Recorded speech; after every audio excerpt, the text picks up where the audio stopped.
ماوەی چەند ڕۆژی ڕابردوودا هەڵمەتەکانی بەرفراوان بۆ پشتیوانی لە پێغەمبەرمان درودی خوای لەسەر بێت لە سەرتاسەری هەرێمی کوردستاندا بەڕێوە چووکە دیارە چۆڕی میدیایی کۆمەڵ ئۆرگانەکانی کۆمەڵی ئیسلامی کوردستان بەگشتی ڕۆڵێکی بەرجەستەوە باشیان هەبوو لە گەیاندنیەوە پەیامە باشانەی پێغەمبەری ئیسلام درودی خوای لەسەر بێت و هەروەها سازدانی هەڵمەتەکان بۆ پشتیوانی لە محەممەد درودی خوای لەسەر بێت. چۆڕی میدیایی کۆمەڵ کە ڕۆڵێکی سەرەکی هەبوو دیارە هەفتەی پشتیوانی ڕاگەیاند بوو و دیارە چەند گردبوونەوەیەکی گرنگی ساز کرد بوو کە گرنگترینیان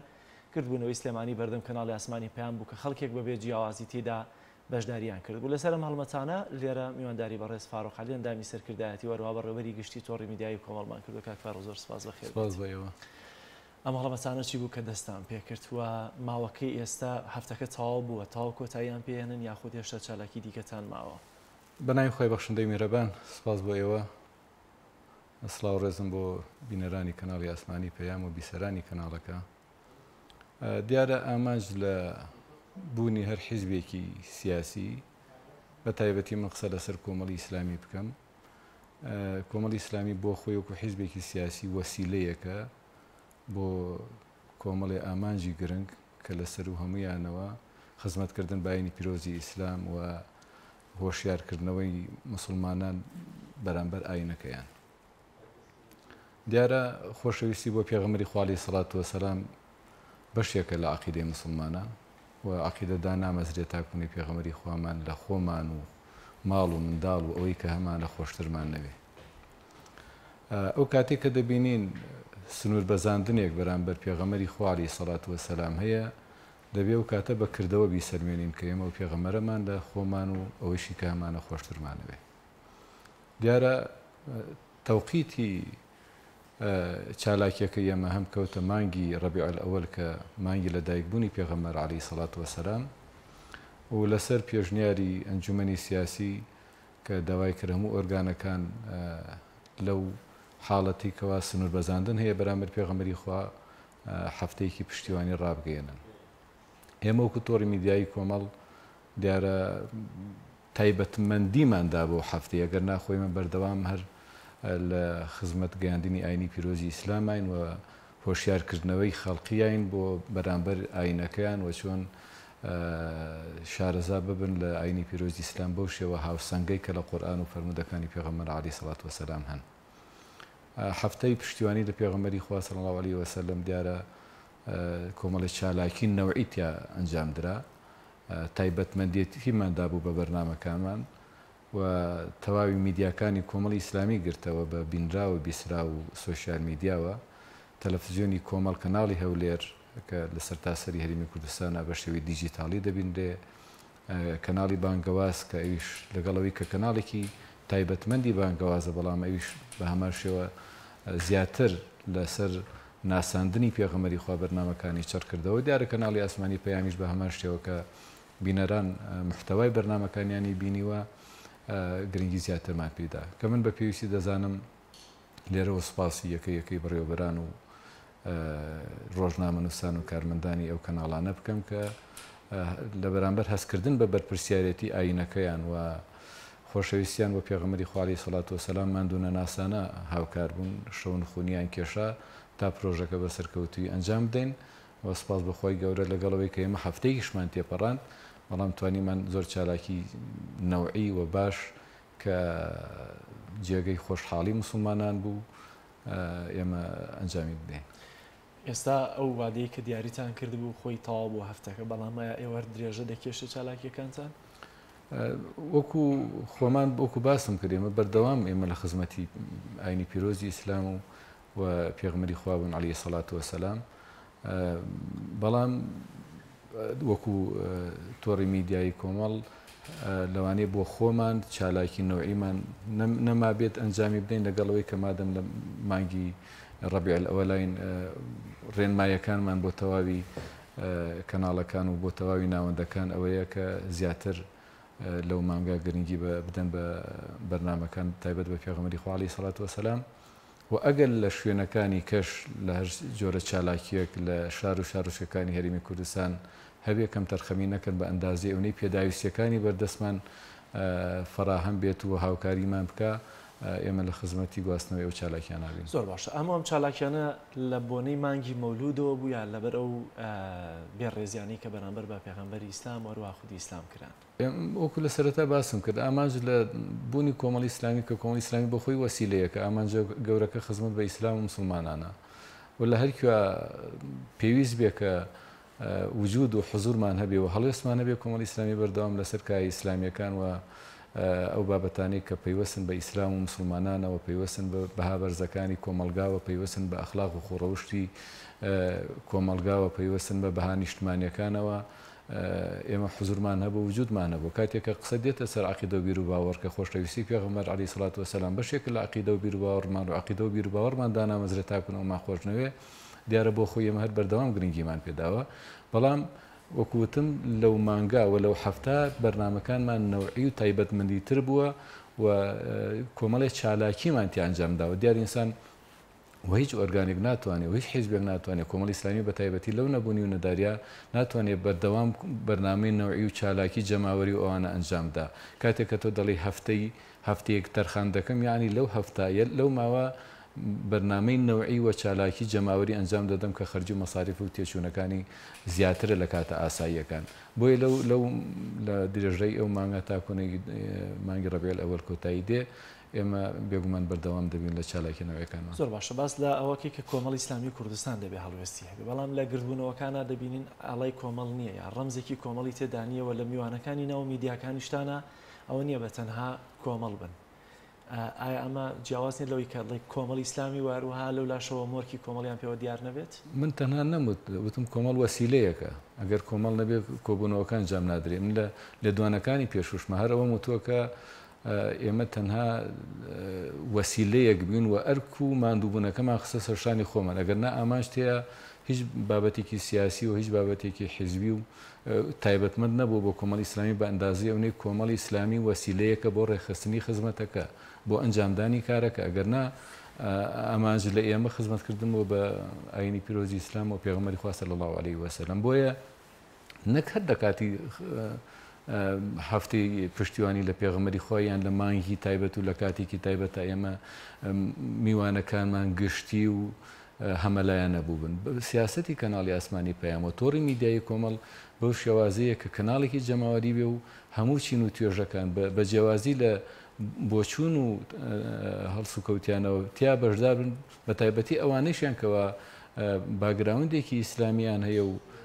لە چوارچەوەی بازنەی ئیسلامیەکە دەیانەوەی خزمەت بکەن ئێمە سێری ئەومان نەکردو ئینتیمایان چی و چوونە تەناق ئەوەی لە لای ئێمە گرنگ بووە کە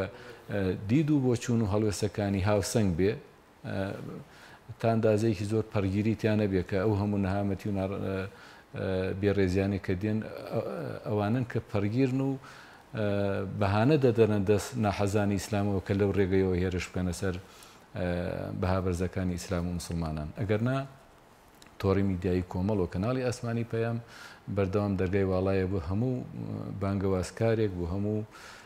کەسێکی بەتوانە بۆ هەموو ڕۆشنبیریە کاتێک کە مینبەرێکی نییە دوانگەیەکی نییە شوێنێکی نییە هەڵوێست و قسەی خۆی تیا بکە بێگومان کەناڵی ئاسمانی پەیام ئەو دەرگای کردوێتەوە بەردەوامیش بەو شێوازە دەبێت. زۆر باشە سەبارەت بەو هێرشانەی کە دەکرێتە سەر ئیسلام چە لە دەرەوەی هەرێمی کوردستان و وڵاتانی ئەوروپا و ئەمریکا و چە لە ناو هەرێمی کوردستانە زۆرجار پشتیوانیەک دەردەبڕێ بۆوانی کە لە دەرەوە هێرش دەکەنە سەر ئاینی پیرۆزی ئیسلام. سیاسەتی کارکردنی ئێوە هەموو کۆمەڵی ئیسلامی کوردستان و هەموو میدیاکانتان هەم لەسەر پرسەکانی دەرەوە هەم لەسەر ناوخۆیان چۆنن چونکە دوجار ئەمە دەست بردنە بۆ پرسێک کە وەک خۆت ئاماژت پێکردە عەقیدەیەکی تاکی مسلمانەکە دەبێت لەسەری دامەزراوە بێت. دیارە ئەوەی کە تۆ باسی لێ دەکەیت دێتەوە سەر و ئیسلامۆفۆبیایی کە لە جیهانە بەردەوام پەرەی پێ دەدرێ کە بۆ خۆی بۆ مانادێک کە ترس لە ئیسلام و تا ئەندازەیەکی زۆر دەوڵەتانی ئەوروپا و ڕۆژئاوا ئەو ترسیان هەبووە لە ئیسلام و لە تەشەنە و بڵاوکردنەوەی بڵاوبوونەوەی ئاینی پیرۆزی ئیسلام. ئەم دەسەواژەیەش ئەگەر چی لە ئێستا دەسەواژێکی تازەیە بەڵام وەکو دیاردەیەکی زۆر کۆنا و لە ڕابردووە هەبوو لەو کاتێکەوە ئاینی پیرۆزی ئیسلام بەربڵاو بووە و لە فتوحاتی دەست پێ کردووە ئیتر ڕۆژئاوا ئەو خەمەیە لێنیشتووە بێگومان کاریگەریشی هەبووە لەگەڵ فراوانبوونی قەڵەمڕەوی ئیسلامە ئەوان سوڵتە و دەسەڵات و ئیمپراتۆرێتەکانیان لە دەستداوە ئێستش بە هەمان شێوە بەردەوام لە خەمی ئەوان چۆن ئاینی پیرۆزی ئیسلام و مسلمانان ناشرین بکەن بێگومان ئەو کاتێکەوە جۆرە پەلامارێک بەرامبەری بەها بەرزەکانی ئیسلام و مسلمانان دەدرێت ئەرکی سەرشانی ئێمە ئەوەیە کە سنوور نەخوێنینەوە لە هەرکوێ بێڕێزیەک بکرێت لە هەرکوێ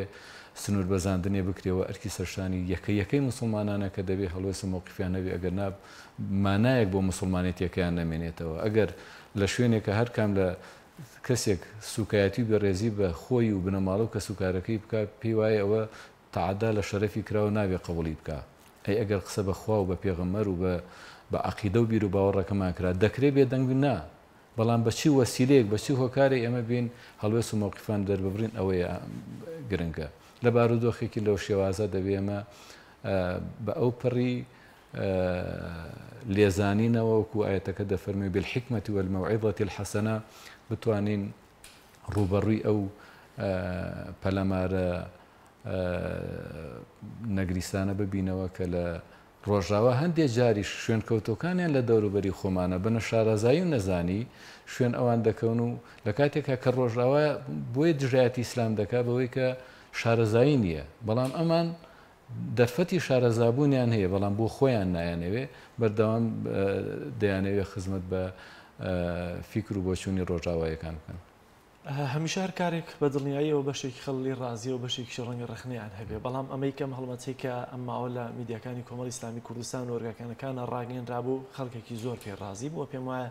سواس و پێزانینیش لە کاردانەوەکانە پێتان گەشتووە بەڵام خەڵکێک هێشتا پیان وابوو لە ڕووی ئاینی و ئەرکی سەرشانتان ماویەتی ئایا ئەمە کە مابووی لە چوارچەوەی حکمەتا بوو لەوەی کە بە خەرجتاندا بوو یاخۆت بە جۆرە لە جۆرەکان ڕەنگەت بەهۆی تعاملی سیاسیەوە بێ یا بارودۆخ خێرەمی کوردستانەوە بێ بەم شێوازە سازان دەبێتان سەرەتا گرنگەوەی خی گەورە لێمان قبولکار لێمان ڕازی بێ و ئەوەی کە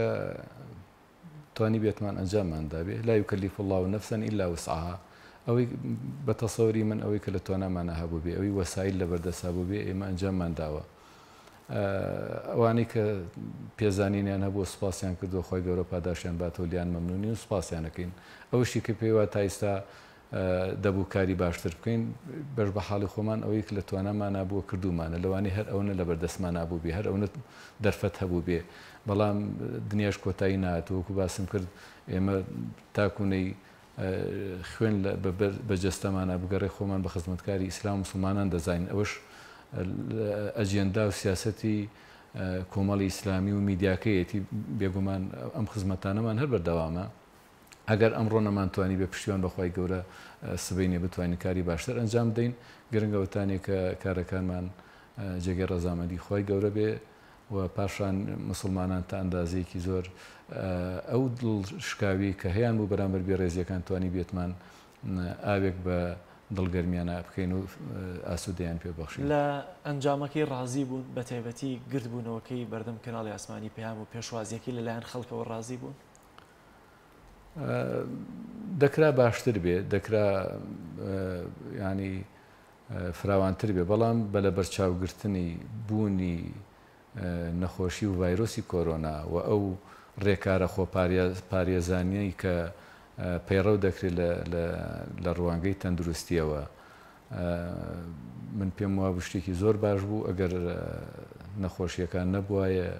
ئەگەر خۆپارێزی نەبوایە پێم وابوو شتێکی زۆر نەوەئی و نمونەیی دەردەچوو لە ئێستاش بەبوونی نەخۆشیەکە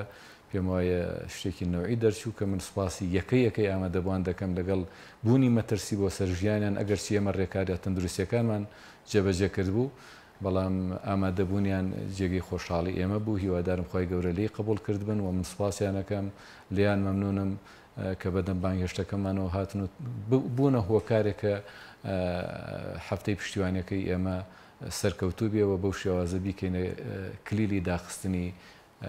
هەفتەکەمان هەندێک وێنە لەناو گردبوونەوەکەی بڵاو کرایەوە کە ئافرەتی دانەپۆشراوەتە لەچکی لەسەرەوە نەبوو هاتبوو پشتیوانی دەکرد ئەمانە تا چەندە دەرخەری ئەوە بوو کە ینی هەرێمی کوردستان ئەگەرچی ڕەنگە هەمووی لە چوارچەوەی بازنا حەزبە ئیسلامیەکەیان نەبێت بەڵام دوجارەمانە مسلمانن و خۆشەویستیەکی تایبەتیانەیە بۆ پێغەمبەری ئیسلام ئێمە بەردەوام وتومانە کۆمەڵبوون مانای ئێوە نییە هەمومان و ئیسلامان تەنها لە ناو خۆمانە بەسبێتەوە ئیتر بەدەر ئەوەی لە دەروی کۆمەڵی ئیسلامی ئێمە ئەو مافەی پێ نەدەین ئەوەی جێگەی خۆشحاڵیە کە ئێمە دەڵێن لە سەدانەوە شەشی کورد مسلمانە هەنێکی لە پۆشاکۆوانە تا ئێستا لەوانەی اقتیزاماتی نەکردێ بەڵام لە عەقیدە و بیر و باوەڕ خۆشەویستی بۆ خوا بۆ پێغەمبەر و بۆ ئاینی پیرۆزی ئیسلام هەیە و ئەمەش لەوە دەرەخا کە ئەو خەڵکە نوێنەری ڕاستەقینەی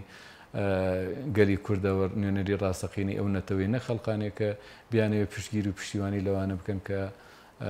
بێڕێزی سوکاتی بە پێغەمبەری خوا دەکەن بێگومان مەرجنی ئەوەشی کە لەگەڵ ئەوەی کە لە ئەسڵاوە نوقسانەیەکە گەر نەتوانێت ئیلتیزاماتێک بە پۆشاک و بەرگەکەی وە بکات چونکە مەرجێکە لە مەرجەکانی ئیسلامەتی بەڵام ئەگەر ئەمڕۆ نەیبووە تەمەنا دەکەم لە ئایندا بتوانێت ئەو مەرجە جێبەجێ بکە بەڵام بۆ خۆی ئەوە جێگەی خۆشحاڵیە کە خۆشەویستی دەربڕین بۆ پێغەمبەر بۆ ئاینی پیرۆزی ئیسلام تەنها تایبەت نییە بەوانەی کە لە ناو چوارچێوەی حیزبێکی ئیسلامیان وەکوتم بوونی حیزبی ئیسلامی وەک وەسیلەیەکە نەک ئاماج. زۆر باش کاک حاجی تا چەند دەتوانیتان ئێوە پەیامەکانی بەرگریکردنتان لە ئیسلام بگەێنە هەم دەرەوە هەم وڵاتی بۆ منە فەڕەنسا وڵاتانی ئەوروپاوە هەم ئەو خەڵکەشی کە لێرەوە کوێرانە پشتیوانی لە فەڕەنسا و لەمانە دەکەن تا چەند دەتوانیتان بەم هەڵمەتانەتان پەیامەکانی خۆتان بگەێنن لەوەی کە بەتایبەتی گەلی کورد گەلێکی مسلمانە و دژی هەموو ئەو سوکایەتی و بێڕێزیە کە بەرامبەر بە ئیسلام و پێغەمبەرەکەی دەکرێت. من بەش بە حاڵی خۆم گرنگ نەبوو لەلام ئایا ئەم هەڵوێستانەمان دەگاتە فەڕەنسا دەگاتە نێرانی ئیسلام لە دەر و لە ئەوروپا و لە ڕۆژاوایان ناگە ئەرکێکی سەرشانی خۆمانمان جێبەجێ کردووە چاومان لەوە نییە گوێمان لەوە نییە ئاخۆت دەگاتە ئاماژیان ناگە گرنگەوتانی تۆ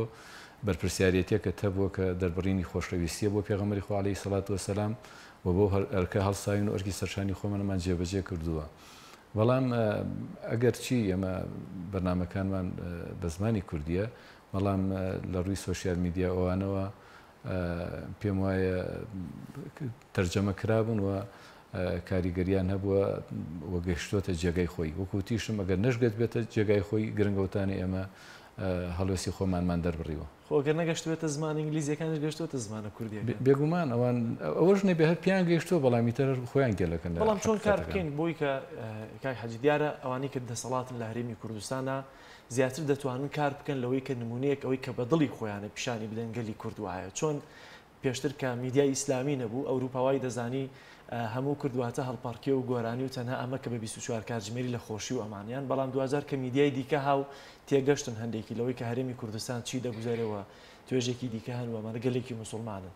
ئێوە چۆن کار دەکەن لەوەی کە ئەوروپا وڵاتانی دەرەوەش بزانن زۆرینەی کورد مسلمانە تەنها ئەوەی کە دێت پشتیوانی سوکایەتی و بێڕێزیەکانی ئەوان دەکا ئەوە نوێنەرایەتی هەموو گەلی کوردستان ناکات خۆی بەداخەوە کاتی خۆشی ڕۆژهەڵات ناسەکان کاتی هاتوونەتە جیهانی ئیسلام زۆربەی هەرە زۆری ئەوانەی کە شوێنیان کەوتون ئەوانە بوون کە تا ئەندازەیەکی زۆر نەیار بوون بەرامبەر ئاینی پیرۆزی ئیسلام بە ئێستاشەوە ئەوانەی کە لە ڕۆژاوا و لە ئەوروپاوە دێن بۆەوەی کە شارەزا بن لە هەڵسوکەوتی مسلمانان بەداخەوە خەڵقانێک ڕێنوێنەیان دەکەن خەڵقانێک پێشنگیان دەکەن کە نایان هێنن لە ناوەندە ئیسلامیەکانە لەو شوێنانی کە گرنگی بە بابەتە ئیسلامیەکان هاوڵاتیان ببینن بەڵام لە بەرامبەر نابێ ئێمەمانان و مرکز و ناوەندە ئیسلامیەکان و دەستگا ئیسلامیەکان بۆ خۆیان دەسەودامان بۆسن دانیشن بەڵکو دەبێ ئەو چالاکیانەی کە دەیکەن هەوڵ بدەن چ نووسراوەکانیان چ بەرنامە و پرۆگرامەکانیان وەربگەڕن بۆ زمانەکانی کە بێگومان ئەگەر لە بواری ئابوووریەوە دەرفەتە بێ ئەرکی سەرشانمانە و بە ئەرکی سەرشانی خۆمانی دەزانی کە لە داهاتوە بتوانین ڕۆڵە بگێڕین ڕەنگە فرسەتە لە ماڕودۆخیان پرسیارانش بکەم ئێوە وەکو میدیای کۆمەڵی ئیسلامی کوردستان بە تایبەتی کەناڵی ئاسمانی پێیان جاران لە ئەوروپا هەبوو ئەمڕۆ چیتان کردووە بۆی کە میدیاکەمان لە ئەوروپا گەر بە زمانی کوردیش بێ بۆ خەڵکی ئەوێ باشترە بەڵام بە زمانەکانی دیکە لە وێبسایتەکانە بە زۆرەکان بتوانین بە زمانی ئینگلیزی هیچ نەبێ بیگەن ئەوروپا و ئەمریکا لەوەی کە گەلی کوردستان بەم شێوازی هەم بارودۆخی سیاسیەکەی و هەم لە باگراوەندە ئیسلامی مسلمانیەکەی گەلی کورد خۆشبەختانە تەکنۆلۆژیا ئێستا بە شێوازێک پێشکەوتووە کە زۆر پێویستت بە قەمەر سەناعی و ئەو خەرجیە زۆرانە نابێ بەڵکو لە ڕێگەی سۆشیال میدیاوە لە ڕێگەی ئینتەرنێتەوە پەخشی بەرنمەکانمان ڕاستەخۆ پەخش دەکەین و ئەو کەسی بێوێت دەتوانێت زۆر بە ئاسانترین شێوە بیبین ئەگەر جاران ناچار بوو دەبێت لە بەردەمی تەلەڤیزیۆنێکە دانیشێ و کاتێکی پێبدا ئێستا لە ڕێگەی مۆبایلەکەی و لە سەرکاری لە ناو ئۆتۆمبیلەکەی لە هەر شوێنێکە بێوێت دەتوانێت پرۆگرامەکانی ئێمە ببینێ ئەگەر لە کاتی پەخشێکی ڕاستەوخۆ لە کاتێکی نائاساییە کە لەوانەیە لەگەڵ ئەوروپا و لەگەڵ ئەمریکا ئێمە بەرنمەکانمان بەپی کاتەکانمان گونجاو نەبێ بەڵام و بەرنامانەی کە هەر کاتێ پەخش دەبێ ئێمە لە سوۆسیال میدیامان لە وێبسایتی پەیام لە دیجیتال میدیامان ئێمە ئەو بەرنامانە بە تۆمارکراوی و لە ئەرشیفەکانە ماونەتەوە دڵنیام کە سریان دەکەن و بە ئەندازی ئەوەیە کە متابعەمان هەیە ئێمە بینەر و لایکی زۆرمان هەیە لەو شوێنانە. سەبارەت بۆ وەرگێڕان بۆچی تا ئێستا نەمانتوانی و ئایا ئەمەش پێوەستە بە بارودۆخی داراییەوە لەوەی کە بە زمانی ئینگلیزی بامە وێبسایتمانە بێ یاخود وەرگێڕانمانە بێت؟ نامەوێت لەو بەرنامان دیسرانەوە بکەومە سەر حاڵەتی نەبوونی و نەداری و ئابووری بێگومان وەکو خۆمان هەست بۆ بەرپرسیارەتیە دەکەین کە پێویستە ئەمەی کە بە زمانی کوردی دەیڵێن بەم شێوازە هاوسەنگی کە دەمانوێت ئاینی پیرۆزی ئیسلام بڵاو بکەینەوە بۆ کورد زمان بۆ هاوڵاتیانی کورد ئەرکیشمانەکە بیگەینە شوێنەکانی کە بەڵام کاتێککە دەرفەت نەبوو و حاڵەتە ئابوووریەکە ڕێگەی نەدا کە تەنها ڕێگریەک لە بەردەمانە بێ حاڵەتە ئابوووریەکەیە ئەگەر نازۆر بە ئاسانی دەمانتوانی ئەو وەرگێڕانە بکەین و بە زمانەکانی کەش ئەگەر هیچ نەبێت لە وێبسایتەکانمانە چالاکیەکانمانە بێ. زۆر باشم پرسیاری کەوتم لەمەوەگەر خۆت پامێک تەیە بۆوانی کە پشتیوان بوون لە هەڵمەتەکانی ئێوە یاخۆت پامێک تەبێ بۆوانی کە لێرەوە ڕەنگە کوێرانە پشتیوانیەکی بێڕێزیەکانی ئەوروپا بکەن بەرامبەر بە ئیسلام. من سەرەتا سوپاسی تەواوی دامەدەستگا میدیایەکانی کۆمەڵی ئیسلامی دەکەم کە ئیسیجابەیەکی زۆر باشیان هەبوو بۆ هەفتەی پشتیوانی لە پێغەمبەری خوا دیارەوەش ئەرکی سەرشانی خۆیانە بەڵام من وەکو بەرپرسیارەتێکی حیزبی بەرکی سەرشانی خۆمی دەزان و سوپاسیان کەم ولیان منم خۆی گەورە پاداشی خێرام بداتەوە بەدەمەوە هاتنی هاوڵاتیان بۆ هەفتەی پشتیوانیەوە بۆ دەربڕینی خۆشەویستی بۆ پێغەمبەری خوا صلی الله علیه وسلم سەلماندنی ئەو ڕاستیە کە گەلی کورد گەلێکی موسڵمانە خۆڕسکانە خۆبەخشانە ئارەزوومەندانە بەبێ ئەوەی کەوا هیچ فشار و زەختێکی لێبێ حزوریان دەبێ ئامادەییان دەبێ ئەگەرچی لە وجودی بوونی نەخۆشی و ڤایرسی کۆرۆنا شار نەبووە ڕێگرێکە ئەوان حزوریان نەبێ بۆ ئەوانشی کە لێرەوە کوێرانە شوێن غەرب و ڕۆژاوا دەکەون دەبێ ئەویان لەبیر بێت کە ئەو هەر نەهامەتێک بەسەرگەلی کووردا هاتووە لە دەر ڕوخانی خلافەتی ئیسلامی ڕۆژاوا بەسەرگەلی کوردیا هێناوە هەرگیز ڕۆژئاوا لەبەر چاوی کاڵی کورد پشتیوانی لەگەری کورد ناکە بەڵکو بەرژەوەندەکانی خۆی لەوا دەبینێتەوە کە قەڵەمڕەوی لەم شوێنانە هەبێ باشترە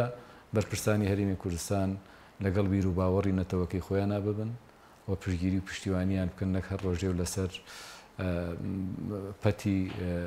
دەوڵەتێک حرەکە بکەن و یاری بکەن چونکە ئەوتانێ تا دوێنێ پیان دڵیان بە سەرۆکی خۆشە بەیانی هەڵبژاردنەکان دەیگۆڕێت و هیچ شتێک بۆ ئەمان نامێنێتەوە باشترە بەرپرسانی هەرێمی کوردستان سەرەتا لەگەڵ هاوڵاتیانی خۆیانە چاک بن و پەیوەندیشان لەگەڵ هاوڵاتیانی وڵاتیانە باش بێ نەک لەگەڵ